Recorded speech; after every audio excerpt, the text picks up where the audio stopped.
Shalom, selamat malam Bapak Ibu Saudara yang dikasihi Tuhan Yesus Kristus. Selamat kita berjumpa kembali dalam renungan pada malam hari ini.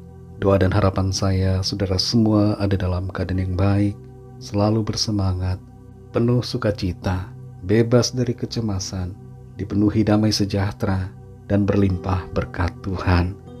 Sebelum kita mendengarkan renungan firman Tuhan, mari kita berdoa. Bapa Sorgawi, Bapa dalam nama Tuhan Yesus Kristus, satu-satunya Tuhan yang benar, Tuhan dan Allah kami yang kudus, yang peduli dan mengasihi kami. Kami bersyukur untuk kasih-Mu, bersyukur untuk penyertaan-Mu di sepanjang hari ini. Kembali saat ini kami mau mendengar sabda firman-Mu. Urapilah kami Tuhan agar kami mengerti dan taat pada setiap kehendak-Mu. Dalam nama Tuhan Yesus kami berdoa. Haleluya. Amin. Saudara yang dikasih Tuhan, ayat firman Tuhan saat ini terdapat dalam Kisah Para Rasul 21 ayat yang keempat. Tertulis demikian. Di situ kami mengunjungi murid-murid dan tinggal di situ 7 hari lamanya. Oleh bisikan roh, murid-murid itu menasihati Paulus supaya ia jangan pergi ke Yerusalem. Saudara yang dikasih Tuhan, di stasiun kereta Tokyo yang sangat luas, ada begitu banyak orang yang berjalan kaki mencari kereta untuk pergi ke tujuan masing-masing. Bagi orang yang baru pertama kali berada di sini, biasanya akan kebingungan mencari di mana platform atau tempat menunggu kereta yang tiketnya telah dibeli. Karena selain ada banyak perusahaan keretanya, jalur keretanya juga sangat banyak. Tapi ada satu hal yang memberikan petunjuk, yaitu papan yang bertuliskan nama, jalur, dan tujuan yang disertai dengan warna-warna. Dengan menanggapi dan melihat petunjuk itu, kita dapat sampai pada jalur yang tepat. Dalam kehidupan ini, saudara, kita dituntun oleh firman Tuhan dan juga Roh Kudus dalam melangkah. Roh Kudus seringkali memberikan petunjuk yang spesifik berkaitan dengan apa yang harus kita lakukan. Cuma masalahnya kadangkala petunjuk yang sama dari Roh Kudus ini bisa menimbulkan tanggapan yang berbeda-beda, tergantung dari pemikiran dan penyerahan serta kebergantungan kita kepada Tuhan.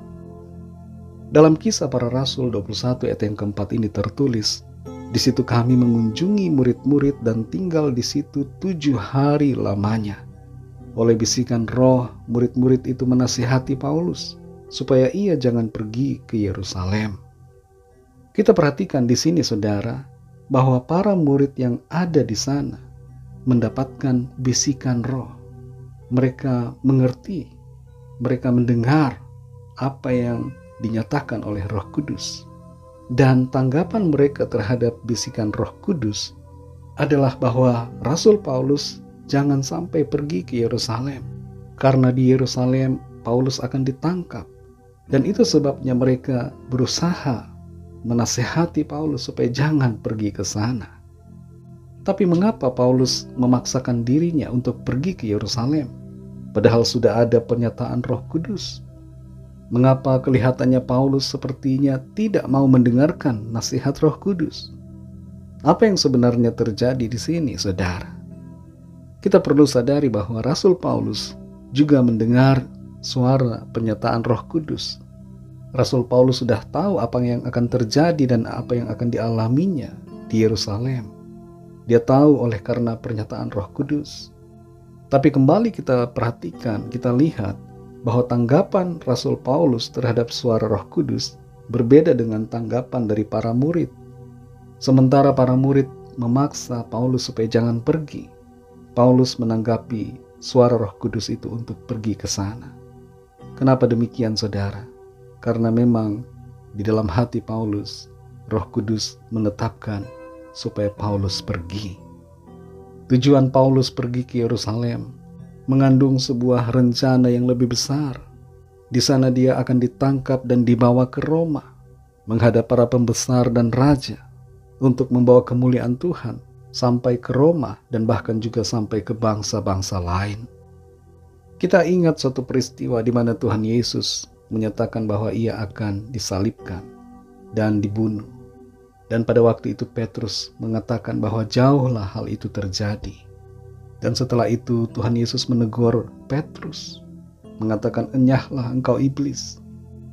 Seperti hal yang demikian, saudara, kita pun terkadang memiliki tanggapan yang berbeda terhadap suara Roh Kudus, terhadap suara firman Tuhan.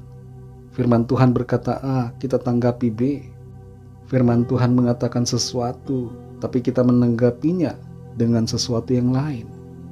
Kenapa hal ini bisa terjadi? Tidak lain karena kita punya pemikiran sendiri. Mungkin kita terlalu mementingkan ego kita, kedagingan kita, dan tidak mau menyerahkan diri sepenuhnya kepada Tuhan. Hal yang demikian yang menyebabkan kita memiliki tanggapan berbeda terhadap suara Roh Kudus yang sama. Terlalu mengandalkan diri sendiri membuat kita salah dalam menanggapi satu kebenaran firman Tuhan. Itu sebabnya, saudara, mari firman Tuhan berbicara kepada kita untuk lebih lagi peka, lebih lagi taat kepada apa yang Tuhan kehendaki kita lakukan dalam hidup ini. Jadilah peka terhadap suara Roh Kudus. Tanggapi firman Tuhan dengan tepat. Jangan sampai salah kita meresponi apa yang dikehendaki Tuhan untuk kita lakukan. Singkirkan semua pikiran dan semua hal yang menghalangi kita untuk mengerti akan kehendak-Nya dalam kehidupan kita. Percaya Tuhan punya rencana yang besar buat saudara dan saya. Mari kita berdoa.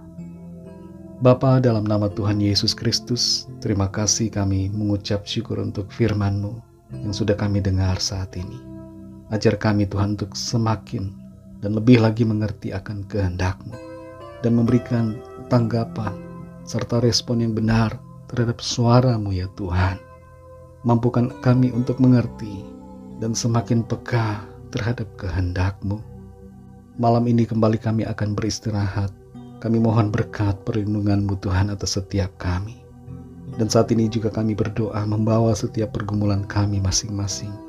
Biarlah tangan Tuhan melawat dan menjamah kami, menyembuhkan yang sakit, menguatkan yang lemah, membangkitkan kembali semangat yang berputus asa, melepaskan yang terikat terbelenggu dosa, memberikan terobosan dan jalan keluar yang ajaib bagi yang sedang dalam pergumulan, dan menyatakan kuasa mujizat-Mu bagi setiap kami yang sedang dalam persoalan. Berkatilah bangsa kami Indonesia dan juga semua bangsa di dunia ini. Lawatlah dengan kasih-Mu, curahkanlah Roh-Mu, agar setiap orang dari segala bangsa percaya kepadamu. Ampuni kami akan dosa kesalahan kami, seperti kami juga mengampuni orang yang bersalah kepada kami. Dan pimpinlah kami Tuhan, menjadi sempurna seperti kehendak-Mu. Dalam nama-Mu yang kudus, nama Tuhan Yesus Kristus, kami sudah berdoa dan mengucap syukur. Haleluya. Terimalah berkat Tuhan. Tuhan memberkati engkau dan melindungi engkau. Tuhan menyinari engkau dengan wajah-Nya dan memberikan kasih karunia. Tuhan menghadapkan wajah-Nya kepadamu dan memberikan damai sejahtera. Berkat anugerah dari Bapa Surgawi, kasih karunia dari Tuhan Yesus Kristus, dalam persekutuan dengan Roh Kudus, menyertai kita semua sekarang ini dan sampai Maranatha Tuhan Yesus datang kembali, dan bahkan sampai selama-lamanya. Dalam berkat nama Tuhan Yesus Kristus. Haleluya. Amin. Puji Tuhan, saudara yang dikasihi Tuhan, saya percaya firman Tuhan menjadi berkat dan kekuatan buat saudara semua, dan Roh Kudus akan menolong saudara untuk lebih lagi memahami kebenaran firman Tuhan. Tuhan Yesus memberkati saudara semua. Sampai jumpa dalam renungan yang berikutnya. Haleluya.